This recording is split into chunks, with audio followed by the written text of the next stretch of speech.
Seguimos con el tema de los mandamientos de Jesús. Hoy el tema es uno de los más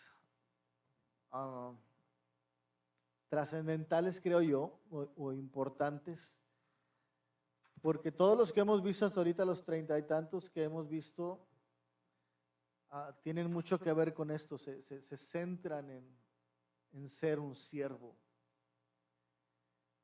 Jesús fue un siervo y el carácter que estamos tratando de desarrollar en nuestra vida como el de Jesús es el carácter de un siervo. Algo que nos va a ayudar para poder desarrollar todo lo que hemos visto y lo que vamos a ver es que puedas tener en tu mente el hecho de que eres un siervo. Y vamos a platicar un poquito de qué implica esto de ser un siervo. Te voy a leer una parte de la Escritura, Mateo capítulo 20, del 20 al 28. Antes, las características del carácter que debemos desarrollar en este, o que vamos a hablar hoy, es disponibilidad, que estés dispuesto a ser un siervo. Nada funciona si no estás disponible, si no quieres hacerlo. La parte que no tenemos que hacer es el estar autocentrados en nosotros mismos. El siervo ve hacia afuera, está disponible para ayudar y ve hacia afuera. El que no es siervo ve hacia uno mismo, se centra en uno mismo. ¿Sí? Mateo capítulo 20. Entonces se le acercó la madre de los hijos de Zebedeo con sus dos hijos. Estos dos hijos son Jacobo y Juan, los discípulos de Jesús. Postrándose ante él y pidiéndole algo. Él le dijo, ¿qué quieres? Ella le dijo, ordena que en tu reino se sienten estos dos hijos míos, el uno a tu derecha y el otro a tu izquierda. Entonces Jesús respondiendo dijo, no sabéis lo que pedís. ¿Podéis beber el vaso del que yo voy a beber y ser bautizados con el bautismo con que yo soy bautizado? Y ellos le dijeron, podemos. Él les dijo, a la verdad de mi vaso beberéis y con el bautismo con que yo soy bautizado seréis bautizados. Pero al sentaros a mi derecha y a mi izquierda, no es mío darlo, sino a aquellos para quienes está preparado por mi Padre. Cuando los 10 oyeron esto, se enojaron contra los dos hermanos. Entonces Jesús, llamándolos, dijo, ¿sabéis que los gobernantes de las naciones se enseñorean de ellas, y los que son grandes ejercen sobre ellas potestad? Mas entre vosotros no será así, sino que el que quiera hacerse grande entre vosotros será vuestro servidor, y el que quiera ser el primero entre vosotros será vuestro siervo. Como el Hijo del Hombre no vino para ser servido, sino para servir, y para dar su vida en rescate por muchos. Aunque estos dos discípulos, o la madre de estos dos discípulos, mamá gallina, como dicen, ¿verdad?, quería lo mejor para sus hijos, porque sus hijos eran los mejores discípulos que había. No había mejores discípulos que Juan y Jacob desde su punto de vista. Ellos no se portaban mal, ellos no pecaban, ellos eran unos santos.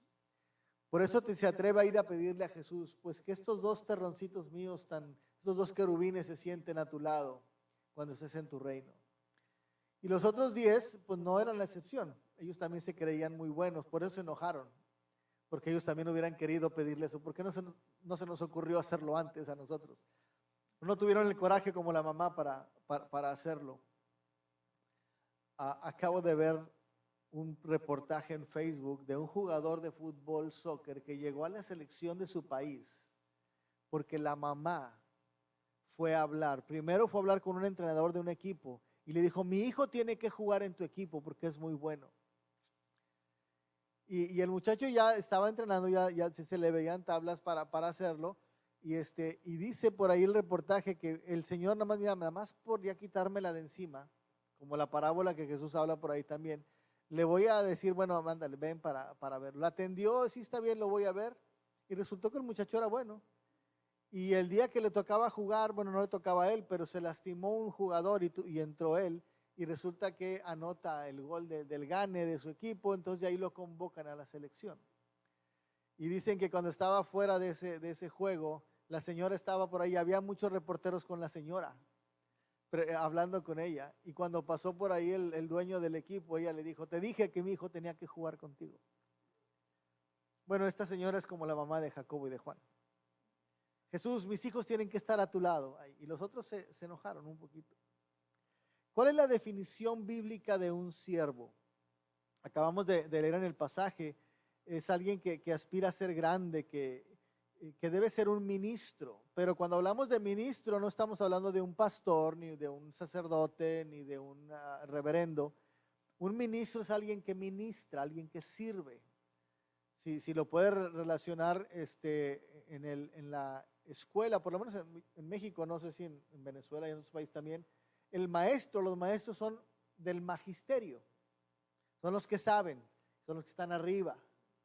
Bueno, Dios no nos llama a ser del magisterio, nos llama a ser del ministerio. Esos son los gobernantes, ellos son los ministros de algo y deben servir al pueblo.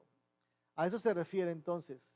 Alguien que sirve a otros, alguien que hace lo que el otro le ordena. No es simplemente el hecho de que, bueno, voy a hacer esto porque me nace hacerlo. Soy un siervo porque me nace hacerlo y lo voy a hacer, pero no me obligues. Yo lo hago porque yo quiero hacerlo, ¿verdad? Porque soy un siervo. Eso no es un siervo. Un siervo está dispuesto a hacerlo con todo el corazón, pero está dispuesto a hacerlo también cuando lo obligan a hacerlo. Y esa es la parte que no nos gusta. Entonces decimos que somos siervos porque lo queremos hacer, pero cuando alguien nos quiere obligar ya no, entonces dejamos de ser siervos. No, es que en realidad nunca lo fuimos. No tenemos ese corazón todavía para hacerlo. Por eso nos molesta cuando alguien nos ordena algo. Es que grábate bien esto, es alguien que sirve a otros, alguien que hace lo que otro le ordena y sabe someterse a eso. En el pasaje Jesús está hablando que para ser grande entonces hay que ponerse a los pies de los demás. ¿Cómo se logra la grandeza? A través del servicio. Vamos a ver algunos ejemplos de personas, creo que es la forma más fácil de hacerlo. En la Biblia hay muchos personajes. Escogí a 4 personajes que son prominentes en la escritura. Sansón, David, Salomón y José. Los 3 primeros fueron hombres muy famosos, pero fallaron moralmente en su vida. Dios los restauró, pero tuvieron que pagar un alto precio por sus errores. En cambio, José, él supo someterse a Dios, él supo aceptar la voluntad de Dios. Al final, la nación de Israel, la nación de Egipto, las naciones alrededor vinieron a darle honores a José, porque él se supo mantener en la posición de siervo y Dios lo exaltó. ¿Qué tenían estos 4 hombres en común? Eran muy parecidos, tenían muchas cosas iguales. Por ejemplo, todos eran descendientes de Abraham. Todos tenían la fe puesta en el mismo Dios de Abraham. No había diferencia. Todos tenían parientes que temían a Dios. Sus padres les enseñaron a temer a Dios. Todos tenían la bendición de Dios sobre sus vidas. Había una promesa para cada uno de ellos de parte de Dios. Todos tuvieron visiones o profecías de que serían grandes. Y todos por eso están en la Biblia y tienen sus nombres ahí grabados, porque hicieron grandes cosas. Todos creyeron en Dios y en su poder para liberarlos. Y todos estaban en posición de liderazgo cuando fueron tentados. Y 3 de ellos cayeron. Aunque Dios después los restauró, uno se mantuvo. ¿Cuáles eran las diferencias que había entre estos hombres? Por ejemplo, Sansón. Sansón tenía el corazón de un hombre fuerte, de un hombre arriesgado, de un hombre valeroso. Era el hombre más fuerte de su época. Sin embargo, él cometió el error de que quitó su confianza en Dios para ponerlo en su fuerza. Generalmente se metía en problemas y confiaba en que su fuerza lo iba a sacar adelante. Hasta que por darse a los placeres que él quería, vendió el secreto de Dios que le había dado y rompió el pacto que tenía con Dios. Lo capturaron, le quitaron los ojos, lo hicieron esclavo y murió. Dios lo restituyó, pero murió. David tenía el corazón de un pastor. Sansón tenía el corazón de un hombre fuerte. David tenía el corazón de un pastor. Y por eso ves en todos los salmos siempre alusiones que él hace a las ovejas y a los pastores. Él se reflejaba en eso. Mira lo que dice la Biblia en el Salmo 78. Dios eligió a David, su siervo, y lo tomó de las majadas de las ovejas. De tras las paridas lo trajo para que apacentase a Jacob su pueblo. Jacob es el pueblo de Israel, y a Israel su heredad. Es decir, Dios sacó a David de ser un pastor y a través de eso lo enseñó cómo iba a pastorear al pueblo de Dios. Y él lo hizo así. Aun cuando él cayó, cuando David pecó por tomar a Betsabé como esposa y ser un asesino de Urías por mandarlo a la guerra, el Salmo 119, 176, el último versículo de ese capítulo dice: yo anduve errante como oveja extraviada. Aún en esos momentos en que él se alejó, se refería o se miraba como una oveja. Dios lo puso como pastor y él solo cuando se vio pecador y alejado de Dios, él se volvió como la oveja. Ya no soy el líder, soy como una oveja que anda extraviada. Él tenía un corazón de pastor. Salomón tenía un corazón sabio. Cuando Dios le dijo: pídeme lo que quieras y yo te lo voy a dar. Él, dice la Biblia, no le pidió riquezas. Dijo: dame un corazón sabio para dirigir a tu pueblo. Y Dios le dio un corazón sabio. Sin embargo, indagó tanto, investigó tanto y se llenó de tantos placeres. Dice la Biblia que tenía 300 esposas y 700 concubinas. ¿Tenía dinero para mantenerlas?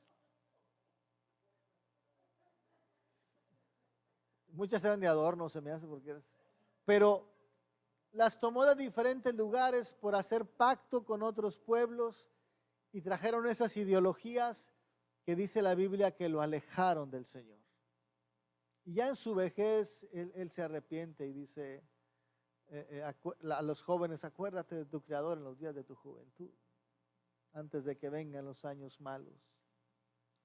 Todos ellos sufrieron. José tenía el corazón de un siervo, Sansón de un hombre fuerte, David de un pastor, Salomón de un sabio, pero José tenía el corazón de un siervo. José fue el único de estos cuatro que no falló, a pesar de que tenía todas las cosas necesarias para fallar. Sansón tenía la vida que quería. Él hizo lo que quiso. No le tenía miedo a los leones ni a los osos, él los podía matar con una mano. Los filisteos le venían a hacer los mandados. David fue un pastorcito que derrotó a un gigante por la fe que tenía y después tuvo todo el reino a sus pies. Salomón siguió con la misma trascendencia y logró más que su papá. ¿Tenía razón para pecar? No. José fue alejado de sus padres cuando era muy joven. José fue llevado a un país pagano y rodeado de influencias mundanas. José nunca escuchó de los 10 mandamientos, todavía no habían sido escritos. Cuando él estaba ahí no tenía una regla para seguir. Creció en una familia disfuncional, tenía 4 mamás, y hermanos y hermanastros y hermanastras. Sus hermanos lo rechazaron al grado de que lo quisieron matar. Por intervención de uno solamente lo vendieron. Él no buscó a la esposa de Faraón. La esposa de Faraón lo vino a buscar a él. Fue esclavo y tenía que hacer lo que se le dijera que hiciera. Y sabes, José aceptó sus consecuencias, sus circunstancias, perdón. José aceptó sus circunstancias. Dispuso su corazón a servir a su Dios en el lugar en donde su Dios lo pusiera. Por eso Dios lo bendijo. Por eso cada cosa que hacía José prosperaba. Y cada persona que lo veía con gracia. Resultado, obtuvo más autoridad que cualquier hombre en la tierra en ese tiempo. José consideró sus responsabilidades como un encargo dado por Dios a través de los hombres para que José sirviera a su Dios. Él no veía a Faraón y a las personas como que son los que me están diciendo. Él decía, Dios me está diciendo a través de ellos lo que tengo que hacer. Y yo respondo a través de ellos para darle gloria a Dios. Él supo tener un corazón de siervo. ¿Cuáles son las características de una persona que tiene un corazón de siervo? Desea hacer cosas grandes para aquellos a quienes sirve. El que es siervo quiere hacer lo más grande que pueda hacer para que la persona a la que está sirviendo se sienta bendecida, agradecida, confortada, se sienta completa. No es malo desear grandes cosas. Es malo cuando las deseas para ti y no para compartirlas. Porque el hecho de querer desear grandes cosas aquí en la tierra es que tenemos nuestra visión equivocada. Todo lo que está aquí en la tierra va a terminar por destruirse. Mira lo que escribió Jeremías en el capítulo 45. ¿Y tú buscas para ti grandeza? Es una pregunta. No la busques, porque he aquí que yo traigo mal sobre toda carne, ha dicho Jehová. Esto era una profecía de lo que venía, sí, pero se aplica a nosotros. Porque en el libro de Mateo tenemos escrito que todo va de mal en peor y no se va a corregir. Al grado en que un día el Señor, cuando venga, destruya nuevamente esto, porque no hay nada bueno ya aquí. El poner nuestros ojos en cosas grandes aquí en la tierra es quitar nuestros ojos de Dios. El siervo no pone los ojos en cosas grandes aquí en la tierra para él. Lo pone para los demás, para poder dar un testimonio y un servicio, porque a través de ese testimonio y servicio estás permitiendo que las personas puedan ver a Jesús en ti, aún a través de cosas materiales. Si lo hacemos de una manera correcta, la gente no va a ver lo bueno, lo grande que hiciste. La gente va a ver que tú lo hiciste, y es cuando pueden ver a Jesús. La gente no va a ver que tuviste mucha inteligencia para hacer algo grande, sino que van a decir, wow, míralo a él.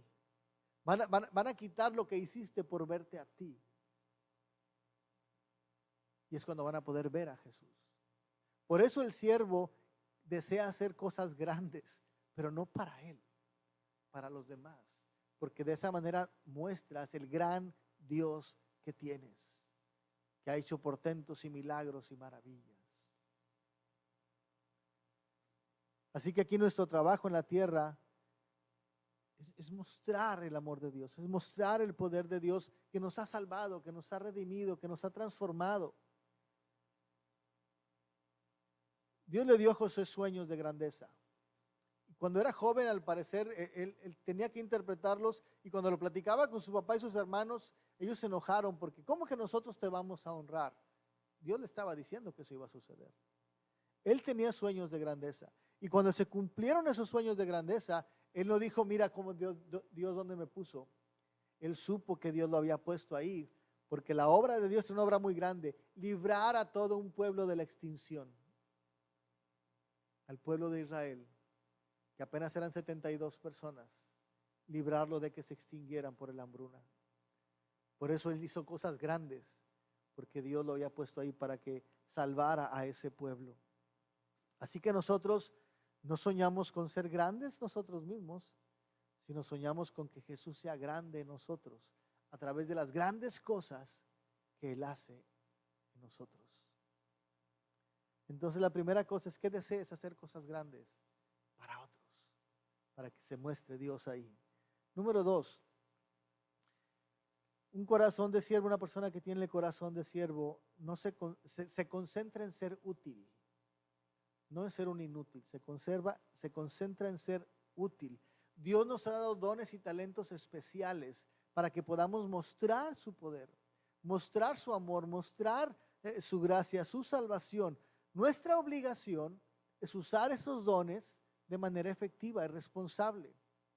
Nuestra responsabilidad es que esos dones sean puestos para edificación, no para gloria nuestra, no para que los demás nos vean a nosotros, sino para que las personas reciban las bendiciones de Dios a través de eso que Él nos ha dado.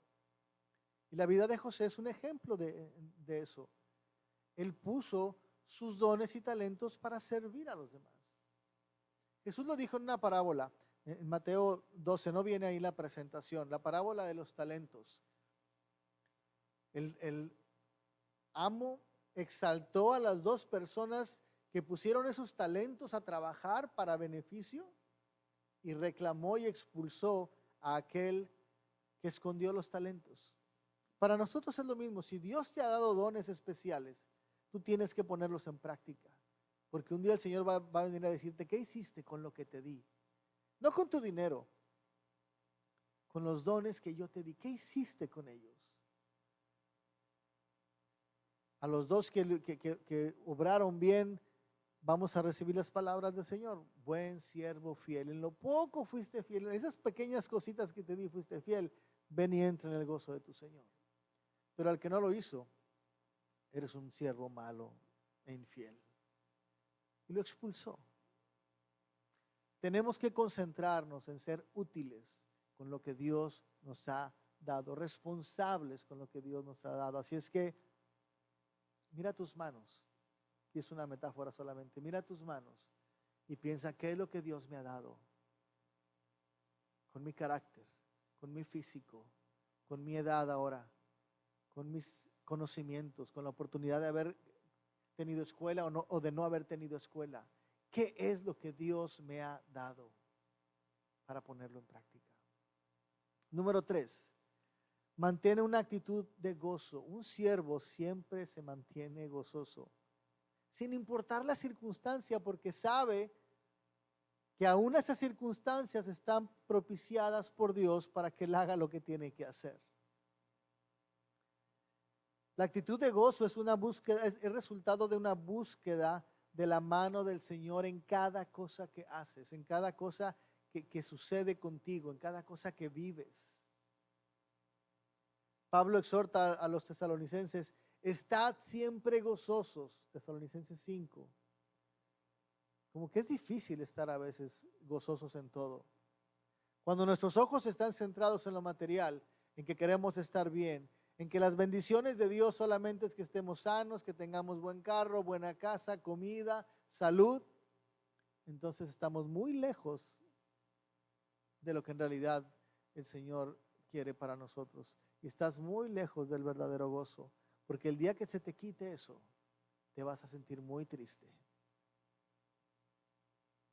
El gozo del Señor traspasa circunstancias, fronteras, sentimientos. El gozo del Señor depende solamente de Él, de quién es Él y de lo que Él hizo. Y se fundamenta en la esperanza que tenemos de que vamos a estar con Él eternamente y para siempre. Así es que lo que estés pasando hoy, eso no te genera ni te quita el gozo, a menos de que tú lo decidas así.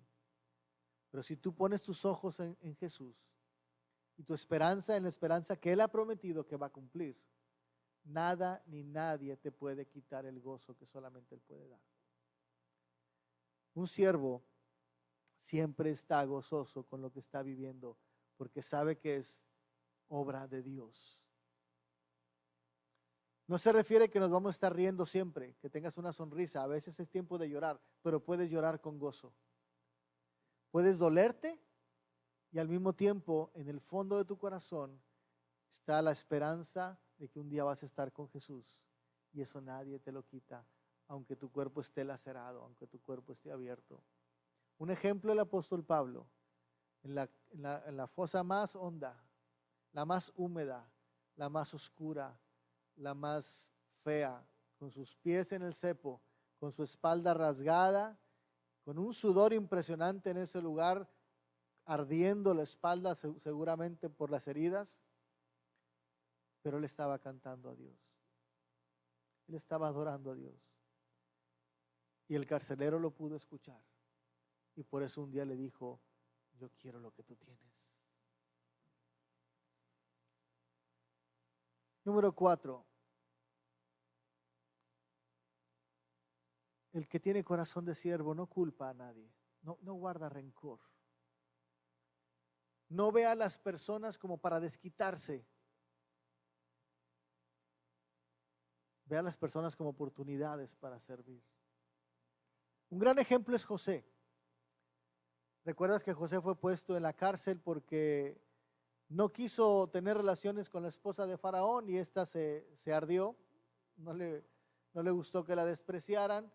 Engañó a Faraón diciendo que José trató de abusar de ella y lo metieron a la cárcel. Estando en la cárcel, resulta que el copero y el panadero también van a dar a la cárcel porque hicieron mal su trabajo. Y los dos tienen un sueño y José se los interpreta. Cuando está hablando con el copero, que es el que va a salir porque el panadero iba a morir, José le dice, acuérdate de mí cuando salgas. Y mira lo que dice Génesis 40:15. Porque fui hurtado de la tierra de los hebreos y tampoco he hecho aquí porque me pusieran en la cárcel. No he hecho nada para estar aquí en la cárcel. Es decir, fui expulsado de la tierra de los hebreos, de donde yo era originario, y estando aquí me pusieron en la cárcel sin que yo hiciera nada. Pero si te fijas, hay algo interesante. Él no dice, es que mis hermanos me vendieron, es que mi pueblo me rechazó. Él dice, fui expulsado de la tierra de los hebreos. No dice quién lo expulsó. Y estando hablando de, no he hecho nada malo para estar aquí, él lo dice, y es que la esposa de Faraón se ardió conmigo y por eso me metió aquí. Él no echa culpas. No se desquita con la gente. Él habla de las circunstancias. Me pasó esto. Acuérdate de mí cuando salgas y háblale a Faraón de mí. El corazón de un siervo no echa culpas a las personas, no se fija en las personas para desahogarse, porque sabe que los tiene que servir, aun y sean sus peores enemigos. ¿Cómo se desarrolla el corazón de un siervo? Estas son algunas características que tiene. ¿Cómo se desarrolla el corazón de un siervo? La primera es igual a la primera que mencionamos ahorita. Desea en tu corazón hacer cosas grandes para Dios. Piensa en grande para Él. No es para ti, no es para que la gente te vea, es para que otros lo vean a Él. Hubo un misionero que se llamaba William Carey, no sé cómo se pronuncie. Él hizo cosas grandes para la extensión del reino de Dios. Y un día dijo esto: espera grandes cosas de Dios, intenta grandes cosas para Dios. Espera que Dios haga grandes cosas contigo y a través de ti. Intenta hacer grandes cosas para Dios, porque Él las va a hacer a través de ti. Jesús lo dijo de una manera similar. Juan 14:12. De cierto os digo, el que en mí cree, las obras que yo hago, Él también las hará. Y aún mayores hará, porque yo voy a mi Padre. No hay nada más grande que seguir el ejemplo de Jesús. Siempre hemos dicho, cuando hablamos de este pasaje, hay algunas personas que dicen, podremos hacer grandes cosas y hablan de señales y milagros y sanidades y luchar contra demonios y vencerlos y resucitar muertos y sanar enfermos. Y claro que Dios lo puede hacer, lo ha hecho y lo sigue haciendo a través de otras personas. Pero cosas más grandes que las que yo hice se refiere también a la obediencia. Se refiere también al perdón. Si hay alguien que perdonó de una manera impresionante fue Jesús. Cuando Él está hablando cosas mayores a las que yo hice ustedes harán, no está hablando solamente de esas cosas maravillosas que nos hacen ver bien. Está hablando de aquello que no se ve, que lo exalta a Él, pero que sí sirve para la extensión de su reino. Siempre lo he dicho de esta manera. Un buen ejemplo de eso es el apóstol Pablo, tanto en lo que hizo con su interior como en lo exterior. Espero que no se malinterprete esto. No estoy diciendo que el sacrificio de Jesús no fue suficiente. Fue un solo día que él fue arrestado en la noche, del viernes para ser crucificado, del jueves para ser crucificado el viernes, él pasó 12, 15 horas tal vez a lo mucho, sufriendo, una agonía impresionante. Fue azotado y lacerado y humillado. El apóstol Pablo fue azotado 5 veces, los mismos azotes que le dieron a Jesús. El apóstol Pablo fue apedreado varias veces, fue dejado como muerto, estuvo naufragando y casi a punto de morir por animales y por el barco. Fue perseguido y encarcelado y golpeado. Es decir, se cumple lo que Jesús dijo. El apóstol Pablo hizo cosas más grandes que las que Jesús, físicamente hablando. El apóstol Pablo nunca podía haber llevado en sus heridas los pecados que Jesús llevó nuestros. El gran peso de Jesús en la cruz del Calvario no eran tanto las heridas, ni los golpes, ni la humillación. Esa era una representación. El gran peso de Jesús en la cruz del Calvario fue nuestro pecado. Alguien que nadie podía cargar más que Él. Así es que se cumple eso que dice, cosas mayores que yo podrás hacer, porque yo voy al Padre y ahora mi espíritu va a estar contigo permanentemente y vas a poder hacer eso. ¿Qué estás dispuesto a hacer por Jesús? ¿Qué estás dispuesto a darle a Jesús? ¿Cómo desarrollar el corazón de un siervo? Desea hacer cosas grandes. Número 2, determina estar siempre disponible. Es una decisión que tienes que tomar. Siempre voy a estar dispuesto para que cuando alguien me pida algo, yo lo voy a hacer. Cuando alguien me pida dar la siguiente milla, yo la voy a llevar. Cuando el jefe pida a quien quiera levantar la mano para hacer algo, yo la voy a levantar. Cuando mamá me pida algo que haga en la casa, yo lo voy a hacer. Cuando el esposo o la esposa pidan algo, yo lo voy a hacer. Siempre disponibles a servir, porque es la manera en la que Jesús lo hizo por nosotros. Para eso es necesario que reduzcas tus expectativas a lo mínimo necesario. Y decir, yo planeaba ir a ver el juego de fútbol, pero mamá me pide que haga esto. Voy a hacer lo que mamá me dice y no voy a ir al juego de fútbol. Yo quería hoy ver la serie que me gusta, pero mi esposa me pidió que hiciera esto. Voy a apagar la televisión para ir a hacer lo que mi esposa me dice. Yo quería hoy descansar, pero mi esposo llegó temprano y tiene hambre. Voy a aguantarme un poquito el descanso para poder servirle su alimento. Ejemplos comunes, pero siempre estar dispuesto a servir. La primera y la segunda se empiezan aquí. Es cuestión de decidirlo, de querer hacer cosas grandes y de estar dispuesto. Y como vimos hace ratito, esto se puede meter aquí cuando tú te empapas de esto. Cuando tú conoces a Dios de tal manera que quieres ser como Él, y conoces sus promesas, y conoces sus verdades, y te anima tanto y te emociona tanto el poder vivir eso que Él dice, que lo tienes aquí siempre. Y por eso te levantas, ¿qué voy a hacer para el Señor? ¿Qué voy a hacer para el Señor? Y mamá me dijo que hiciera esto y lo voy a hacer como si fuera para el Señor, porque Él se lo merece. Y siempre estás dispuesto para hacerlo. Número 3, con esa disposición y ese deseo de hacer cosas grandes, desarrolla habilidades para ser siervo, para ser mejor. En algunas situaciones tenemos que tratar de mejorar. Es decir, tienes que hacer ejercicio para hacer algo. Si no sabes cómo lavar el baño, tal vez tienes que hacerlo unas 20 veces para que seas perfecto en hacerlo. Si no sabes cómo servir a alguien, tal vez tienes que hacerlo una vez para ir mejorando en cómo lo vas a hacer.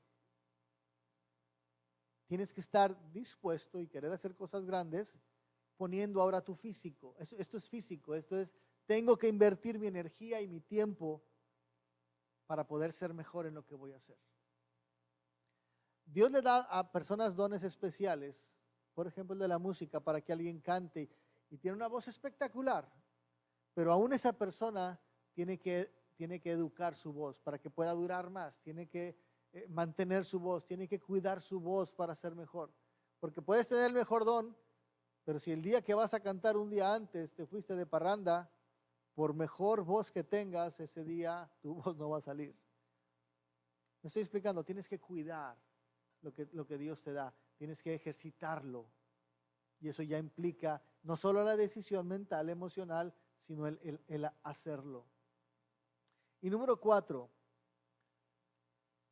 esta es una manera de poder ayudarnos a hacerlo. Convierte las tareas domésticas en expresiones de amor por Dios y por otros. No esperes que para poder servir a Dios tengo que estar en medio de una multitud de personas o enfrente de una iglesia o en un estadio para poder hacerlo y que muchos me vean. No, hazlo en lo más sencillo. Por eso se acuerdan mucho, les he platicado, bueno, en este año no lo he hecho, pero en años anteriores, cuando platicaba con jóvenes, ¿cómo te puedes tomar un jugo de naranja para la gloria de Dios? ¿Cómo te puedes ir a dormir para la gloria de Dios? Hoy que tengo insomnio en este año que padezco de insomnio, mucho he pensado, Señor, ¿cómo puedo disfrutar este insomnio para dártelo a ti? Cuando estaba chico, se los he platicado así, cuando estaba chiquito, mis papás me decían, vete a dormir. Yo no quería irme a dormir, quería jugar. Para mí era más importante jugar que dormir. Cuando entré a la escuela ya adolescente, me encargaban trabajos, me desvelaba haciendo el trabajo porque era más importante trabajo que dormir. Cuando trabajé, quería terminar un trabajo para que me pagaran pronto, para tener dinero, porque era más importante el trabajo que dormir. Un día entendí que el sueño lo da Dios. Es una bendición. Y cuando uno toma el sueño y descansa el sueño que Dios nos ha dado, uno es mejor en lo que hace. Pero uno cambia las cosas, crees que hay cosas mejores que las que Dios te dio y quieres hacerlas porque a ti te satisfacen más cuando lo que Él te está dando es inigualable.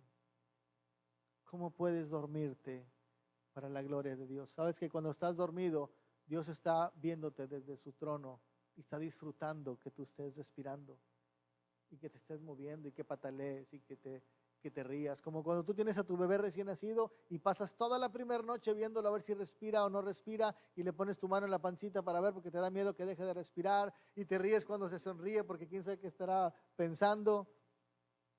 Así Dios nos contempla cuando estamos dormidos, porque dormimos para su gloria. Jesús dijo, Mateo 10, versículo 42, cualquiera que dé a uno de estos pequeñitos un vaso de agua fría solamente, por cuanto es mi discípulo, de cierto os digo que no perderá su recompensa. Él no le dice a aquel que se sacrifica por el niño, el que le dé un vaso de agua al niño, no va a perder la recompensa que yo tengo para él. El apóstol Pablo dijo 1 Corintios 10:31, si comes o bebes o haces cualquier otra cosa, las cosas elementales de la vida, las más cotidianas, las necesarias para mantenerte vivo, si haces eso para la gloria de Dios, hazlo. ¿Cómo puedes respirar para la gloria de Dios? Cuando empecé a entender estas cosas, me enajené tanto que cuando iba caminando de la escuela para la casa, cada paso que daba diciendo gloria a Dios, gloria a Dios, gloria a Dios, gloria a Dios. Un día dije, me estoy volviendo loco porque a lo mejor pero fue la forma en la que Dios me enseñó a meterlo en mi cabeza. Y después dije, cada respirar para gloria de Dios, gloria a Dios, gloria a Dios. Y claro que lo hacía en mi interior, nadie más sabía lo que estaba haciendo, ¿verdad? No lo iba pregonando. Pero si un día dije, me estaré volviendo fanático. Y no, solamente Dios me estaba diciendo, quiero que lo grabes en tu mente. Que cada segundo de tu vida es mío. A través de las cosas cotidianas y las cosas pequeñas, el siervo aprende para que cuando tenga que hacer cosas grandes, sea más fácil hacerlo y más sincero hacerlo. ¿Cómo Jesús se revela a través de este mandamiento que Él nos da? Se revela en el corazón de cada uno de los personajes que hemos mencionado. Jesús, al igual que Salomón, Jesús tuvo un corazón fuerte, tan fuerte que fue a la cruz del Calvario por ti y por mí. Mateo 28, 18 dice, toda potestad me es dada en el cielo y en la tierra. Antes de irse él a su trono otra vez, dijo, toda potestad me es dada en el cielo y en la tierra. Así es que por eso los envío a ustedes. Jesús enfatizó su corazón de pastor como David cuando dijo, yo soy el buen pastor. Y el buen pastor su vida da por las ovejas. Jesús enfatizó su corazón sabio como Salomón. El apóstol Pablo escribió que en Jesús están escondidos todos los tesoros de la sabiduría y del conocimiento. Él sabía responder como tenía que responder a los fariseos, a los saduceos, a los escribas, a sus discípulos, al mismo Satanás cuando lo tentó. Él supo cómo responder siendo humano. Pero más que todo eso, Jesús mostró su corazón de siervo como el de José. José y él fueron rechazados. José y él fueron vendidos. José y él fueron falsamente acusados. Pero José y él fueron exaltados hasta lo sumo. Jesús mucho más.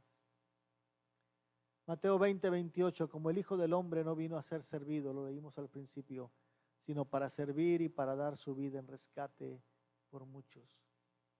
Jesús vino a ser un siervo y es por eso que Él nos pide, yo quiero que tú seas un siervo también. ¿Cómo fue exaltado ese corazón de siervo de Jesús? El apóstol Pablo lo expresa cuando escribió a los Filipenses, capítulo 2, versículo 5 en adelante. Y es la exhortación que nos hace a nosotros Jesús. Haya pues en ustedes este sentir que hubo también en Cristo Jesús. Tengan ustedes el mismo sentir que Jesús tuvo. ¿Cuál fue ese sentir? Siendo en forma de Dios, siendo Dios mismo, no estimó el ser igual a Dios, ni se aferró a eso, sino que se despojó a sí mismo, tomando forma de siervo, hecho semejante a los hombres, y estando en la condición de hombre, se humilló a sí mismo, haciéndose obediente hasta la muerte y muerte de cruz. Por esa actitud de siervo que Él nos pide que tengamos, Jesús fue exaltado por Dios, por lo cual Dios también lo exaltó hasta lo sumo y le dio un nombre que es sobre todo nombre, para que en el nombre de Jesús se doble toda rodilla de los que están en los cielos, en la tierra y debajo de la tierra, y toda lengua confiese que Jesús es el Señor, para gloria de Dios Padre. Dios nos llama a ser seguidores de Jesús. Jesús nos llama a que seamos siervos como Él fue. No para buscar ser exaltado como Él lo es, sino para que Él sea exaltado, porque Él es el que lo merece. ¿Es posible que lo logremos? Sí, porque Él ya lo hizo por nosotros. Él ya lo vivió para nosotros y Él nos ha dado su Espíritu para que podamos lograrlo. Así es que la exhortación de hoy, el mandamiento de hoy, sé un siervo. Decídelo. Decídelo. Vamos a orar.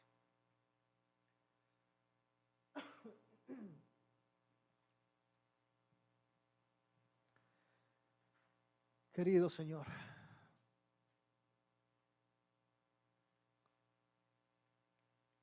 querido Jesús, nuestro amo y soberano y nuestro ejemplo de ser siervo. Señor, tenemos que reconocer que en nuestra humanidad es difícil para nosotros querer ser siervos como tú lo fuiste. En nuestra cultura religiosa, en nuestra educación religiosa, sabemos que tenemos que decirlo y sabemos que tenemos que tratar de hacerlo, pero sin temor a equivocarme, Señor, sé que en el fondo del corazón siempre hay una lucecita de que voy a ser siervo para que me vean y para que me alaben y para que me reconozcan. Pero esa no es la idea que tú nos has dejado. Señor, necesitamos que tu Espíritu Santo nos convenza y nos dirija a tener la actitud correcta para ser tus siervos. Necesitamos de tu intervención. Por eso hoy te pedimos, Señor, por favor, toma nuestra vida. Obra, Señor, y haznos tus siervos. Y como tú no necesitas nada porque todo es tuyo, la única manera de poder servirte es sirviendo a tu pueblo, a tu iglesia. Sirviendo a aquellos que van a ser salvos y todavía no lo son y no lo saben. Sirviendo a aquellos que están en contra de ti y todavía persiguen a tu pueblo, pero en algún momento van a ser tocados por ti. Sirviendo a aquellas personas malas que tal vez nunca te van a conocer hasta que tú vengas, pero por nuestro servicio ellos no podrán decir que no te conocieron. Señor, ayúdanos, por favor. Te lo rogamos, te lo pedimos, te lo suplicamos. Ayúdanos, por favor. Y haznos esos siervos que tú mereces que seamos. Te lo pedimos con todo nuestro corazón. Querida iglesia, que el Señor te bendiga. Que el Señor te guarde. Que el Señor haga resplandecer su rostro sobre ti. Tenga de ti misericordia. Que el Señor alce sobre ti su rostro y te dé de su paz. Amén.